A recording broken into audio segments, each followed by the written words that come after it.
Welcome to this episode.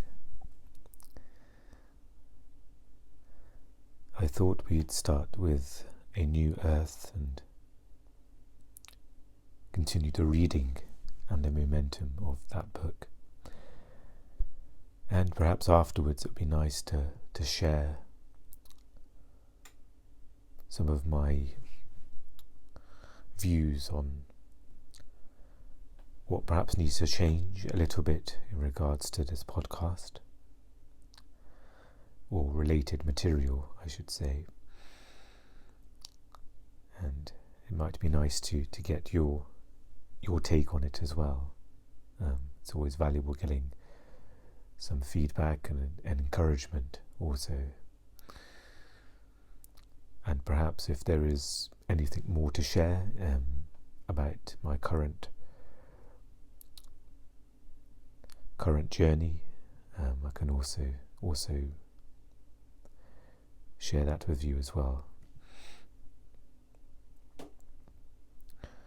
So as we begin to absorb and receive pointings from this book, perhaps just a small moment to be aware of the body. If the body is settled and grounded, maybe a few cleansing breaths as well. It's even just one cleansing breath can be so impactful. It can leave such an impression. It's almost tasting every part of the breath as it.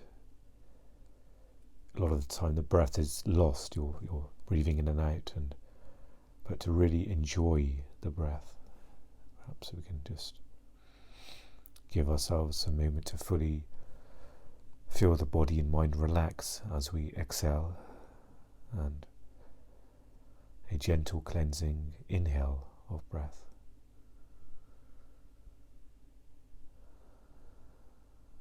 And each exhale we can feel the body relax, the mind ease even more as we go through the cycles of breath.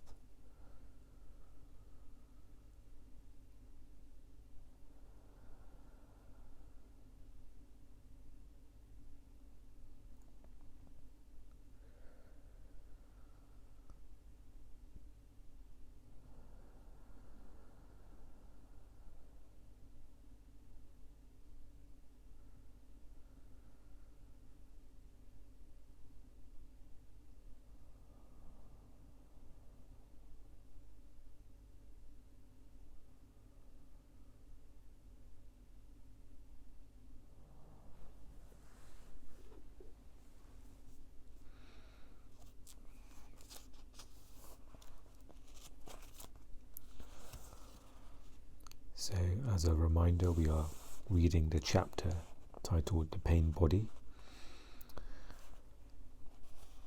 and we have reached the passage titled Dense Pain Bodies.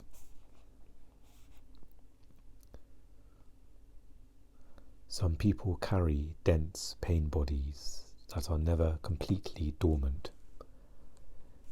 They may be smiling and making polite conversation, but you do not need to be psychic to sense that seething ball of unhappy emotion in them just underneath the surface, waiting for the next event to react to, the next person to blame or confront, the next thing to be unhappy about. Their pain bodies can never get enough, are always hungry. They magnify the ego's need for enemies. Through their reactivity, relatively insignificant matters are blown up out of all proportion as they try to pull other people into their drama by getting them to react. Some get involved in protracted and ultimately pointless battles or court cases with organizations or individuals. Others are consumed by obsessive, hatred toward an ex-spouse or partner.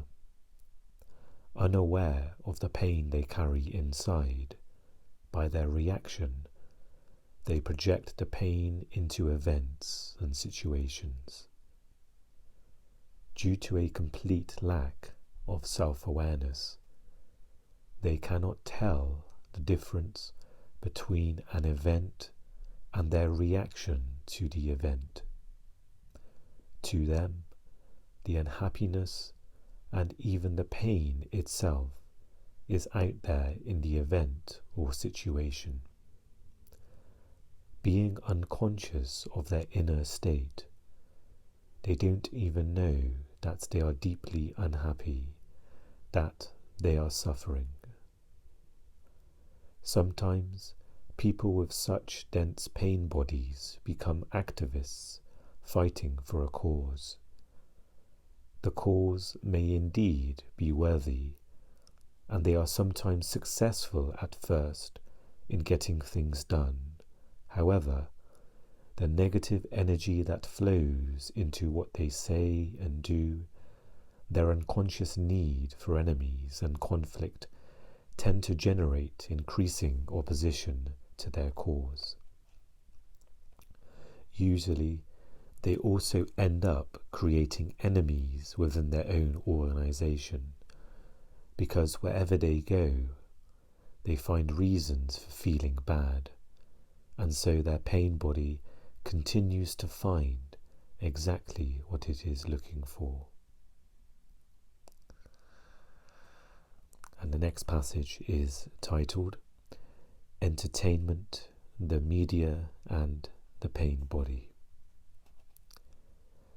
If you were not familiar with our contemporary civilization, if you had come here from another age or another planet, one of the things that would amaze you is that millions of people love and pay money to watch humans kill and inflict pain on each other and call it entertainment.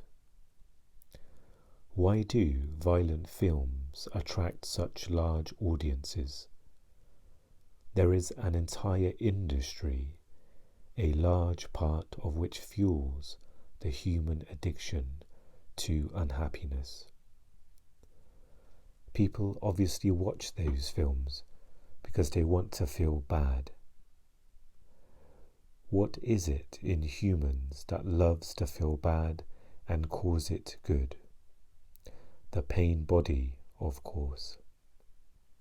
A large part of the entertainment industry caters to it. So, in addition to reactivity, negative thinking, and personal drama, the pain body also renews itself vicariously through the cinema and television screen. Pain bodies write and produce these films, and pain bodies pay to watch them. Is it always wrong to show and watch violence on television and the cinema screen? Does all such violence cater to the pain body? At the current evolutionary stage of humanity, violence is still only all-pervasive, is not only all-pervasive but even on the increase, as the old egoic consciousness, amplified by the collective pain body, intensifies prior to its inevitable demise. If films show violence in its wider context, if they show its origin and its consequences, show what it does to the victim as well as the perpetrator, show the collective unconsciousness that lies behind it and is passed on from generation to generation, the anger and hatred that lives in humans as the pain body, then those films can fulfill a vital function in the awakening of humanity. They can act as a mirror in which humanity sees its own insanity. That in you which recognizes madness as madness, even if it is your own, is sanity, is the arising awareness, is the end of insanity. Such films do exist, and they do not fuel the pain body. Some of the best anti-war films are films that show the reality of war rather than a glamorized version of it. The pain body can only feed on films in which violence is portrayed as normal or even desirable human behavior, or that glorify violence with the sole purpose of generating negative emotion in the viewer, and so become a fix for the pain-addicted pain body. The popular tabloid press does not primarily sell news, but negative emotion, food for the pain body. Outrage screams the 3-inch headline, or bastards the British tabloid press excels at this. They know that negative emotion sells far more papers than news does. There is a tendency in the news media in general, including television, to thrive on negative news. The worse things get, the more excited the presenters become, and often the negative excitement is generated by the media itself. Pain bodies just love it. And on to the next passage that's titled, The Collective Female Pain Body. The collective dimension of the pain body has different strands in it.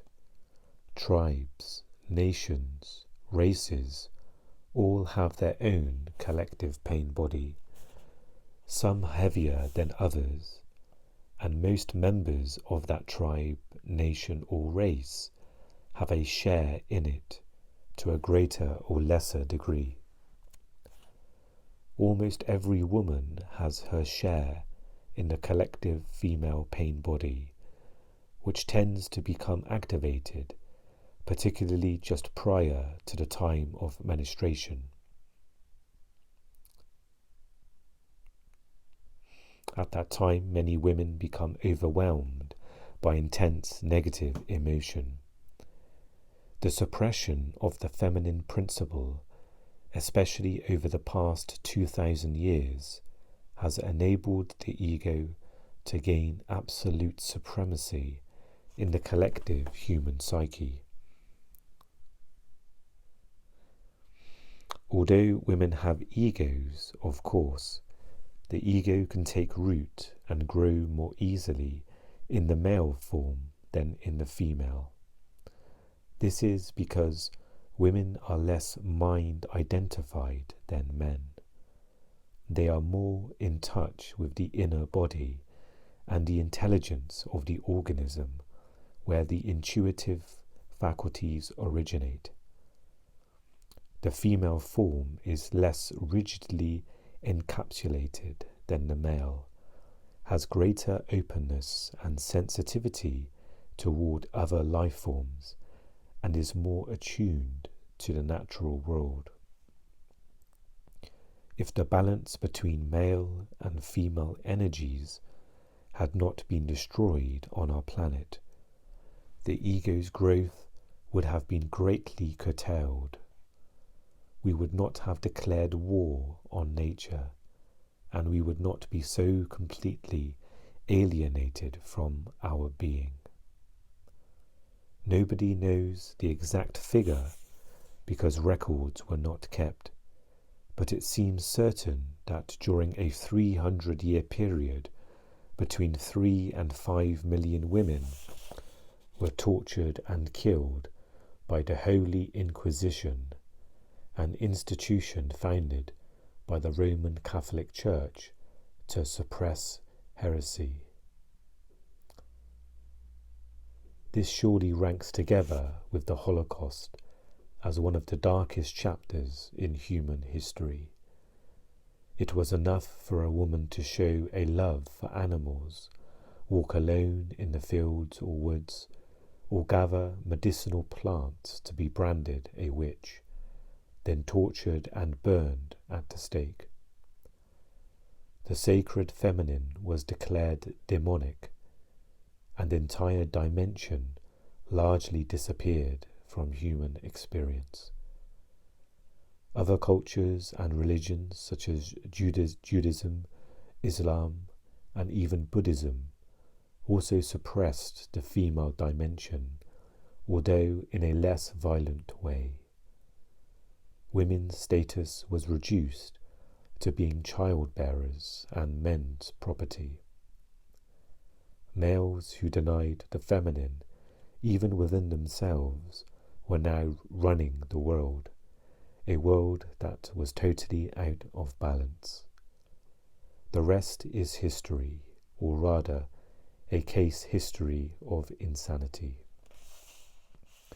Who was responsible for this fear of the feminine that could only be described as acute collective paranoia? We could say, of course, men were responsible. But then why in many ancient pre-Christian civilizations, such as the Sumerian, Egyptian and Celtic, were women respected and the feminine principle not feared but revered? What is it that suddenly made men feel threatened by the female? The evolving ego in them. It knew it could gain full control of our planet only through the male form, and to do so, it had to render the female powerless. In time, the ego also took over most women, although it could never become as deeply entrenched in them as in men. We now have a situation in which the suppression of the feminine has become internalized, even in most women. The sacred feminine, because it is suppressed, is felt by many women as emotional pain. In fact, it has become part of their pain body, together with the accumulated pain suffered by women over millennia through childbirth, rape, slavery, torture, and violent death. But things are changing rapidly now, with many people becoming more conscious. The ego is losing its hold on the human mind, because the ego was never as deeply rooted in woman. It is losing its hold on women more quickly than on men.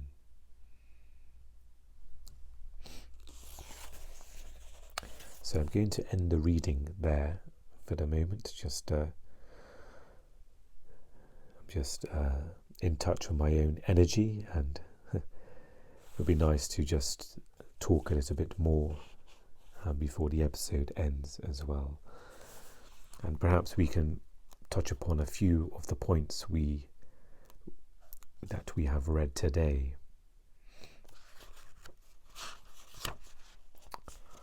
So we began with dense pain bodies, and that's something we can perhaps all relate to, is if that exists within ourselves, or if there is a being in our lives that we may sense there is a dense pain body in them.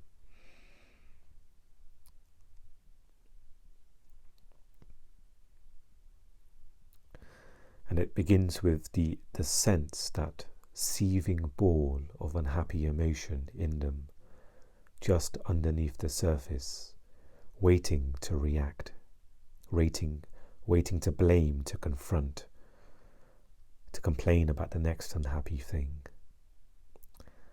And in this dense pain body, they can never get enough. They are always hungry.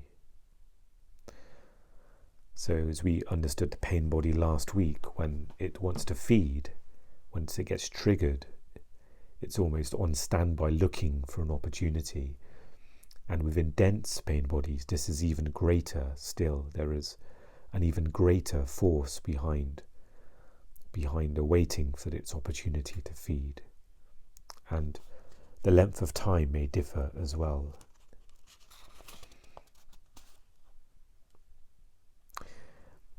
And Eckhart gives an example of perhaps the use of pain body where it's being used and it may not be fully realized. And he's talked about where pain bodies become activists fighting for a cause.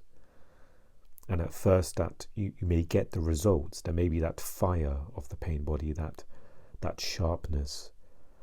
But ultimately, the negative energy that flows into what they say and do, and their unconscious need for enemies and conflict, it ultimately can increase opposition to their cause. And enemies are created within their own organization. And you can imagine the vibrating, almost the overflowing pain body. If it's directed to a cause, yes, action can be happened, but you can imagine the volatility around that person in that organization. You can imagine things spilling over where there isn't the centeredness to action being done. There isn't the access and connection to the limitless and the infinite. And in some ways it's clear to see that where enemies, either within the organization or within the circle the person is in, or external enemies can increase.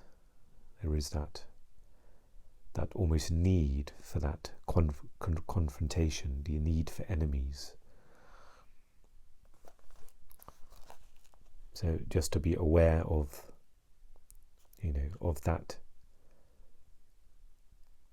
that energy of determination, of fighting for a cause. If is that coming from the pain body, or is that coming from a sense of purpose? And then we moved on to entertainment, something quite interesting where if you were to go on any streaming service or look at the movies and films, then it's almost normal to see or want to see that kind of that violence, that negative emotion come out, seeing characters in deep pain. And as I read that, it made me realize, made me reassess the type of content I'm watching. And gradually on its own, I have reduced the amount of the type of violent movies and TV series as well. There seems to be a natural sensitivity now to that, where it doesn't seem to sit quite right as it used to. And often this can become undetected, and the reason for that is perhaps the lack of awareness there, where the pain body is in autopilot almost. It's feeding on this entertainment, and it can happen in a very subtle way.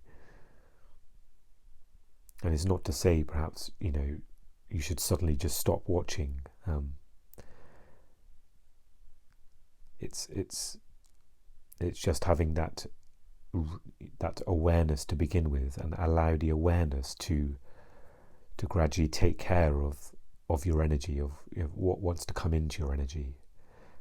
Perhaps with this awareness, you may gradually lose the taste for watching these things, but or in some cases you may want to just suddenly, okay, I've had enough of. I can understand why this can feed the pain body. Then I can draw a line and I don't need to watch this anymore, and that's fine as well. It's just perhaps making sure you're centered and allow that to be your guide, versus an external declaration of I'm no longer going to do this and I'm going to do that. I'm always going to be present. And it's quite well intentioned to have these thoughts, but just to be careful that things are done at your pace. Perhaps to watch these things is needed, and for that gradual kind of distaste for them will come in its own time. Just allow the awareness, the practice to flow through you in whatever pace is needed in this way. So that's quite an eye-opener, just to focus. And it's not saying, again, as Eckhart says, that it's wrong to show violence in television. But it's the way it is done. If it's done in a very holistic way, where, as Eckhart says, the root of violence, the impact on the perpetrator, the victim, showing the origin and its consequences, the cycle of violence, where it demonstrates the collective unconsciousness that lies behind it. Or it may show the generation to generation, the passing, the anger and hatred that lives in humans as the pain body. It says, then those films can fulfill a vital function in the awakening of humanity. And then lastly, we moved on to the collective female pain body, where Eckhart talked directly in regards to the feminine energy and the practice within the female form, and how this energy has been separated almost. There's been a division there, and part of that is, the root of that is the egoic disconnection of the necessity of the feminine energy. And with this imbalance, we have seen the male form doing what it needs to do to render the female powerless, to gain control.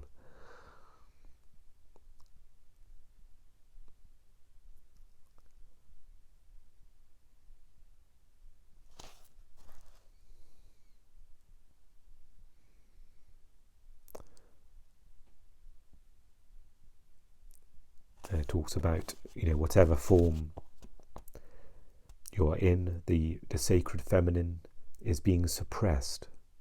And for women especially, it's felt as emotional pain. And it's part of their pain body. And there's mention, of course, that each, race, tribe, the country you are born in or living in has its own pain body as well. And I just want to end on the last note of this chapter that things are changing rapidly, that many people are becoming more conscious. There's more opportunities, there's more content out there as well. There's more awareness, and the result of this is that the ego loses its hold on the mind, on the energy of mind. And because the ego was never as deeply rooted in woman, it is losing its hold on women more quickly than on men. Okay. So I find just summarizing probably more for myself, and hopefully, it may be a help to you as well. But if you've got a copy of the book, then sometimes it's nice just kind of skimming through what has been read, and just it's another chance to kind of refine and absorb further. For myself, it's often, it can be difficult to absorb everything that is being read. So I definitely encourage to revisit, whether it's a video being watched or a book being read, with this subject matter, the issue of awakening and presence. Then it's always nice to go back and reread, certain passages or anything that stands out to yourself. So just moving on to what I mentioned at the start of perhaps a slight change of direction with some of my content. So the podcasts themselves are going to remain as they remain. I'm kind of planning to, after A New Earth, to read through other books as well. But I would like to perhaps sprinkle in other episodes, whether it's a meditation or a journal episode as well. So perhaps I can vary, and the idea would be to record and upload more frequently, so I don't lose the episodes where I'm reading from a book, that there's not too much of a long gap, that there's still a continuous flow of that as well. But perhaps this means, having a couple of episodes a week sometimes, then just the sequential episodes every week or 2 weeks. That's happening at the moment. Perhaps that can be done. And at the moment I have a spiritual journal that I write on Patreon, and I think the idea I had was to, for those who don't know what Patreon is, it's sort of a crowdfunding platform. So often creators have content uploaded to the Patreon website that can be accessed to the app as well, and people can get access to this extra content by pledging a donation, a monthly contribution to the creator. So initially I had my spiritual journal there as a content that could be accessed by becoming a Patreon, by donating. And before that, I think I may have had other content also, but I've always kind of struggled with the notion of donations and this almost business sort of transaction of, by giving me some money, then I can give you the content. And I much prefer the energy of just donations, or showing support with the content that's already there. Because of this, I'm having a thought of moving away from Patreon, as it doesn't make sense for me to stay on there if I'm not using it in that manner where I'm having exclusive content that's locked away only for those who become a Patreon. What I've decided to do is perhaps experiment with a few other blog sites. I think there's Blogger and there's Tumblr, and I think there's also Wix as well, where that's more of a website design. So I may choose one of those to move the spiritual blog to, and then in regards to donations or support for any of who do have the urge to give, then I can perhaps have my PayPal on there as well. And I think there's almost a donation platform called, I don't know if it's pronounced Ko-fi or Ko-fi, and that's also an option to support this content as well. So perhaps that seems to be the way to go, and it also means there's no pressure on the spiritual journal, where I'm creating content for people who are paying me money for it. So it means I can write as often or as sparingly as I want, and have it that way. And I was just aware of perhaps I'm just thinking out loud here, really, of just the idea of promoting the spiritual journal, and maybe promoting the opportunity to support the podcast also. I don't really want to perhaps advertise the PayPal and coffee directly. I don't want to be as, to kind of be direct and say, hey, make a donation and support. I'd rather have it a bit more organic, where I can make aware there's various ways to support the podcast, and I can maybe perhaps direct listeners to the description of the episode, or direct listeners to the blog, where I can perhaps add a link to PayPal and donations there. So I sometimes feel that when it's not said directly, that although it's read in a different way and under one's own esteem, it comes across differently, where it's less sharp and demanding. By instead of me just saying please support this podcast and there's PayPal and coffee, it can feel a little bit like I'm trying to sell something. And that's not the energy I would like. It's more just there, not to encourage or persuade people, but just as an outlet for those who want to show gratitude or want to show support, that the option is there to donate financially, and that feels a bit more of a gentle energy to it as well. So those are some of the thoughts I had, and if you do want to share your views on that, or if you have any advice or on other blog sites or anything else you would like to see, then feel free to leave a message.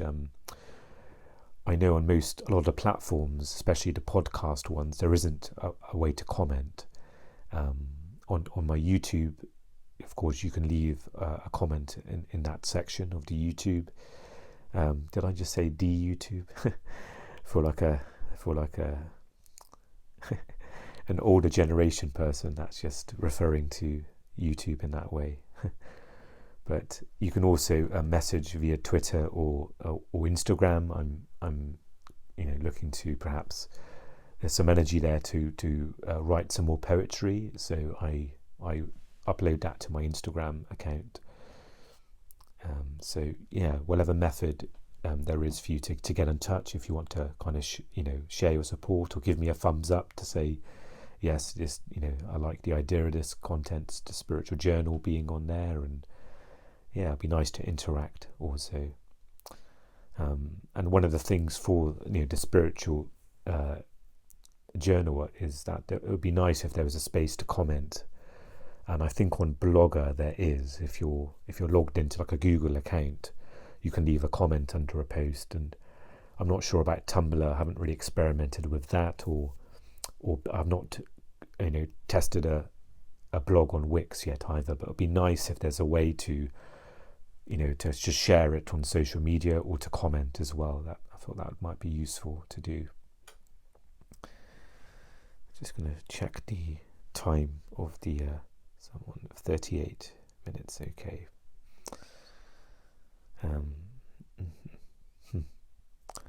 Yes, perhaps this is enough for now.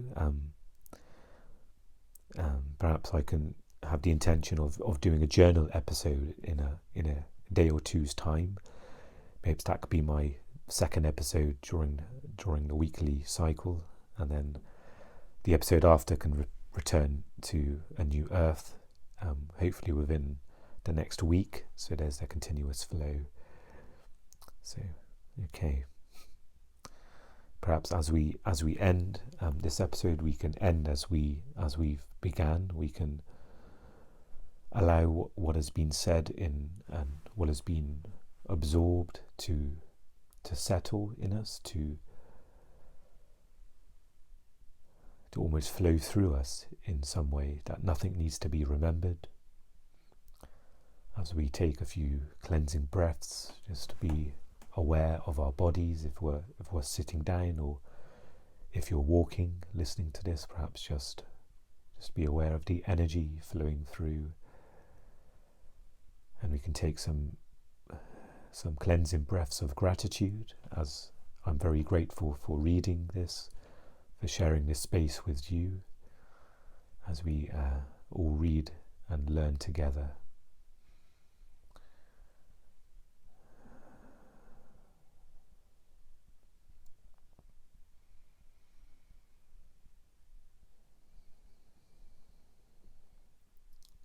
thank you for joining me. I wish you well, as always, and I will speak to you again very soon. Take care.